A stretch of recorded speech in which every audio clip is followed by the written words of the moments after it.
Assalamualaikum warahmatullahi wabarakatuh. Nama saya Ahmad Charis Elyasa Novidianto dengan NIM 1722498 Saya akan menjelaskan tentang beberapa pembahasan yang pertama, apa itu prinsip perangkat keras input dan output, yang di dalamnya ada input output device, device controller, direct message atau DMA. Kemudian pembahasan yang kedua yaitu prinsip perangkat lunak input dan output, yang di dalamnya ada beberapa penjelasan seperti tujuan perangkat lunak, interface ladder, device driver, dan device independent input output software. Sebelum masuk kepada pembahasan yang pertama, tentu kita tahu komputer itu terdiri dari banyaknya komponen, dan di antara komponen-komponen tersebut ada yang namanya prosesor dan memori. Semua alat yang ada di dalam komputer memerlukan komunikasi satu dengan yang lainnya. Untuk itu, sistem komputer memiliki alat yang bekerja sebagai masukan dan keluaran, atau biasa disebut input dan output. Terdapat beberapa jenis perangkat input dan output, seperti perangkat penyimpanan, perangkat transmisi atau WiFi, dan perangkat antarmuka hardware seperti monitor, keyboard, mouse, dan lain-lain. Perangkat tersebut dikendalikan oleh instruksi input dan output. Kemudian masuk kepada pembahasan selanjutnya, yaitu batasan dalam manajemen perangkat keras adalah bagaimana perangkat keras itu dikelola dan diprogram agar dapat berjalan dengan baik. Manajemen perangkat input dan output mempunyai beragam fungsi, dan fungsinya antara lain adalah yang pertama, mengirimkan perintah ke perangkat input dan output untuk menyediakan layanan akses. Yang kedua, menangani interupsi perangkat input dan output. Yang ketiga, menangani kesalahan pada perangkat input dan output. Dan yang keempat, menyediakan interface ke pemakai. Perangkat input dan output dapat dibedakan berdasarkan aliran datanya dan sarana komunikasinya. Berdasarkan aliran data dibedakan menjadi dua, yaitu perangkat berorientasi blok dan perangkat berorientasi karakter. Apa sih perangkat berorientasi blok itu? Nah, perangkat berorientasi blok menyimpan informasi dalam sebuah blok yang ukurannya nggak tetap dan memiliki alamat masing-masing. Umumnya blok berukuran di antara 512 bytes sampai 32.768 bytes.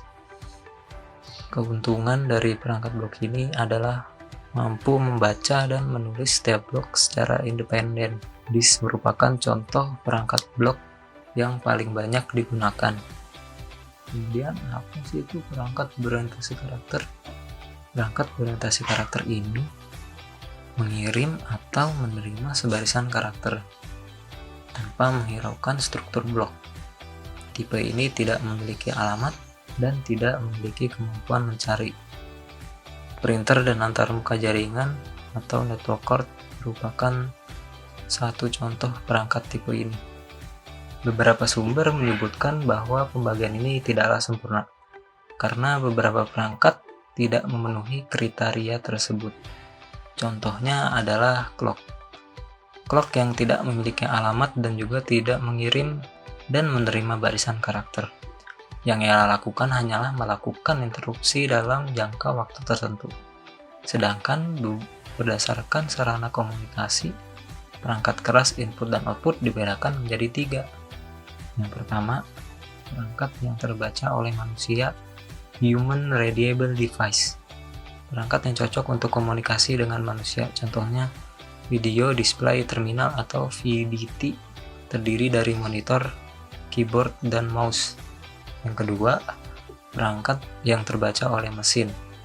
Perangkat yang cocok untuk komunikasi dengan perangkat elektronik, contohnya disk, tab, sensor, controller, dan aktuator. Perangkat untuk komunikasi.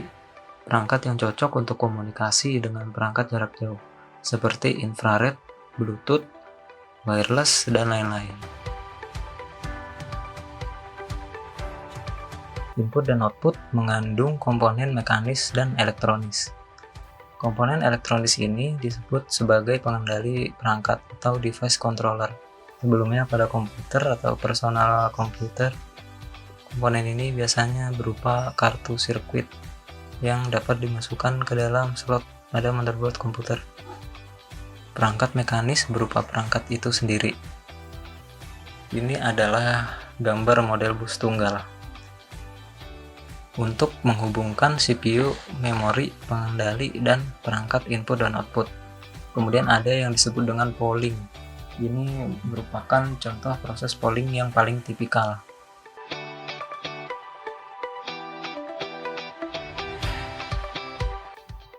DMA adalah sebuah prosesor khusus atau Special Purpose Processor yang berguna untuk menghindari pembebanan CPU utama oleh program input-output. Pada dasarnya, DMA mempunyai dua metode yang berbeda dalam mentransfer sebuah data. Metode yang pertama adalah metode yang sangat baku dan sederhana, disebut sebagai halt atau burst mode DMA. Karena pengendali DMA memegang kontrol dari sistem bus dan mentransfer semua blok data ke dalam atau dari memori pada single burst. Selagi transfer masih dalam proses, sistem mikroprosesor di site idle, tidak melakukan instruksi operasi untuk menjaga internal register. Tipe operasi DMA ini seperti ada pada kebanyakan komputer. Kemudian, metode yang kedua ini disebut sebagai cycle stealing mode. Cycle stealing DMA lebih kompleks untuk diimplementasikan dibandingkan halt DMA. Karena pengendali DMA itu harus mempunyai kepintaran atau kecerdasan merasakan waktu pada saat sistem bus itu terbuka. Kemudian implementasi pada DMA dalam pelaksanaannya. Dalam pelaksanaannya, beberapa komputer menggunakan memori fisik untuk proses DMA. Sedangkan jenis komputer lain menggunakan alamat virtual dengan melalui tahap penerjemahan atau translate. Sedangkan jenis komputer lain menggunakan alamat virtual dengan melalui tahap penerjemah atau translate dari alamat memori virtual menjadi alamat memori fisik. Hal ini disebut sebagai Direct Virtual Memory Address atau DVMA. Keuntungan dari DVMA adalah dapat mendukung transfer antara memory map tanpa intervensi CPU. Kemudian masuk kepada pembahasan yang kedua, yaitu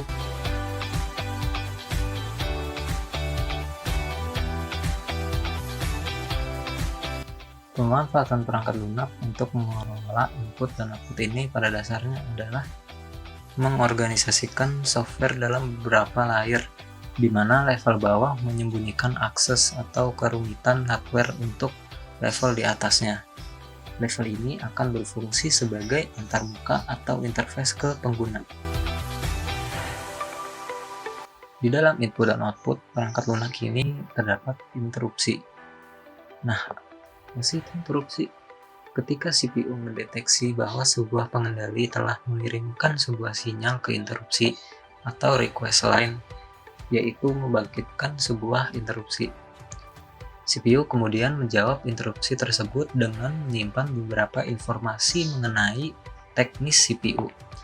Contohnya itu adalah nilai interupsi pointer dan memanggil interupsi handler agar handler tersebut dapat melayani pengendali atau alat yang mengirim interupsi tersebut.